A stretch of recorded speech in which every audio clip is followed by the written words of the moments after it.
Good morning all friends, आप सभी का हमारे यूट्यूब चैनल कंप्यूटर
ये समझ में आ गया होगा। और वहीं आर्टिकल 30 की बात करूं, आर्टिकल 30 क्या कहता है? तो आर्टिकल 30 कह रहा है कि देश में शैक्षणिक संस्थानों की स्थापना, देश के अंदर शैक्षणिक संस्थान जहां से शिक्षा प्राप्त की जाती हो, यहां से इल्म हासिल किया जाता हो, उसकी स्थापना की जाएंगी। आर्टिकल 30 इस बात को कह रहा है और प्रशासन के लिए अल्पसंख्यकों को अधिकार देता है।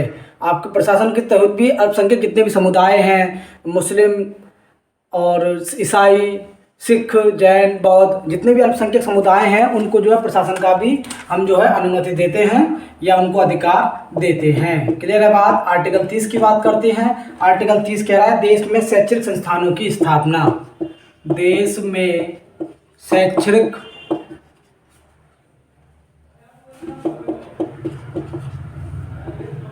संस्थानों की स्थापना। क्लियर है बात? स्थापना। और वहीं अब आर्टिकल 30A की बात करें तो ये कह रहा है कि सभी अल्पसंख्यकों को मुल्क में या देश में अपनी पसंद के शैक्षणिक संस्थानों की स्थापित और संचालित करने का अधिकार है। वो आपसे एक बात ये भी कह रहा है कि सभी अल्पसंख्यक जितने भी अल्पसंख्यक समुदाय हैं, जैसे हम सबसे बड़े समुदाय की बात करें अल्पसंख्यकों में तो मुस्लिम हैं, फिर ईसाई हैं, फिर सिख हैं, फिर जैन, फिर बौद्ध हैं, तो जितने भी अल्पसंख्यक समुदाय हैं या छोटी कैटेगरी में हैं, बहुसंख्यक हिंदू हैं इंडिया के अंदर, तो अल्पसंख्यक समुदाय के लोगों को जो है अपनी पसंद के शैक्षणिक संस्थान स्थापित करने की अनुमति है कि वो अपनी पसंद के जो है संस्थान बना सकते हैं, स्कूल, कॉलेज, यूनिवर्सिटी वो अपनी पसंद की बना सकते हैं, अपने समुदाय की बना सकते हैं। और दूसरी बात, उनको संचालित करने का भी अधिकार है, उनको चलाने का भी उनको अधिकार दिया गया है। आर्टिकल 30 ये आपसे बात कह रहा है, तो उसको आप नोट कर लें। 30A क्या कह रहा है?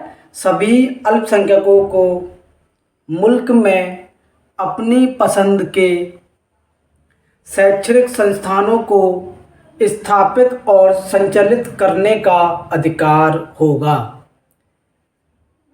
वहीं 30B की बात करें, 30 का आर्टिकल 30 का बी क्या कह रहा है? तो वो कह रहा है कि राज्य सरकार अल्पसंख्यक द्वारा शासित किसी भी शैक्षणिक संस्थान को आर्थिक सहायता देने के मामले में भेदभाव नहीं करेगी। जितने भी सरकारी संस्थान बनाए गई, जितने भी जो है अल्पसंख्यकों ने अपने जो है संस्थान बनाई हैं, उन संस्थानों में जो है कोई भी सरकार भेदभाव नहीं करेगी। अगर उनको फंड देना है तो उसमें जो है कोई भी भेदभाव नहीं किया जाएगा, चाहे वो किसी भी समुदाय के लोगों ने बनाई हो। क्लियर है बात? आर्टिकल 30 कह रहा है आपसे, आर्टिकल 30 का जो एक और मायना ये भी है कि ये केवल जो है अल्पसंख्यक तक सीमित है। आर्टिकल 30 के अंदर जितनी बात कही जा रही हैं वो सिर्फ अल्पसंख्यकों के लिए हैं। क्लियर है बात? 31 हमने पढ़ लिया है। आर्टिकल 31 संपत्ति का अधिकार, जो कि 44वें संविधान संशोधन 1978 में हटा दिया गया है। अब ये कानूनी अधिकार है, पहले ये हमारा मूल अधिकार था 1978 से पहले तक। क्लियर है बात? तो आपके समझ में आ जाएंगे 29 और 30। और 30 के अंदर एक दो बातें थी जो मैंने आपको बोल कर बता दी हैं, आप चाहें तो उनको नोट कर लेना, बाकी आप उनको समझ सकते हैं। अब देखते हैं आर्टिकल 32 क्या कहता है। तो आर्टिकल 32 जो है संवैधानिक उपचारों का आपको अधिकार देता है।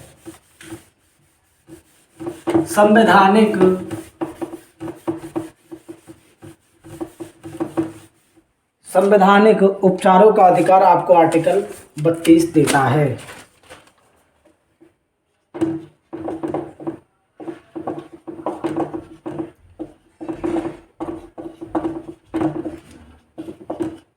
संवैधानिक उपचारों का अधिकार। क्लियर है बात कि आपको संविधान ये इजाज़त देता है कि अगर आपके जो है किसी भी मूल अधिकार को, मौलिक अधिकार को दबाया जा रहा है या कोई विरोध किया जा रहा है तो आप उसके जो है खिलाफ जो है आपको आर्टिकल 32 कहता है कि आपको संवैधानिक उपचारों का अधिकार है, आपको न्याय मिलेगा। आप सुप्रीम कोर्ट, आप हाई कोर्ट या आप अपने क्षेत्रीय थाने, तहसील में जा सकते हैं और उनके खिलाफ जो है अगेंस्ट में FIR दर्ज करा सकते हैं। अगर आपके कोई मूल अधिकार से छेड़छाड़ कर रहा है, आपको आर्टिकल 32 इस बात की इजाज़त देता है।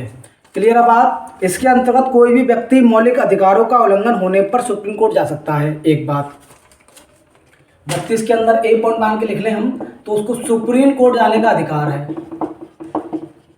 क्लियर है बात? बताइए, सीधे सुप्रीम कोर्ट खुला हुआ है आपके लिए।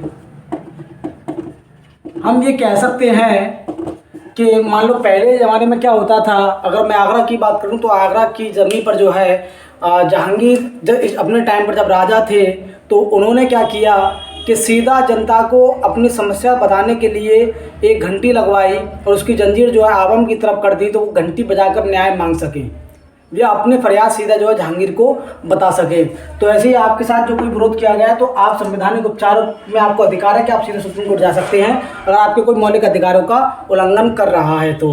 क्लियर है बात? वही बात करें सुप्रीम कोर्ट में वो रिट लगा सकता है। रिट 5 प्रकार की होती हैं, 5 तरीके की रिट होती हैं। इनकी बात हम जो आपसे अगली वीडियो में करेंगे।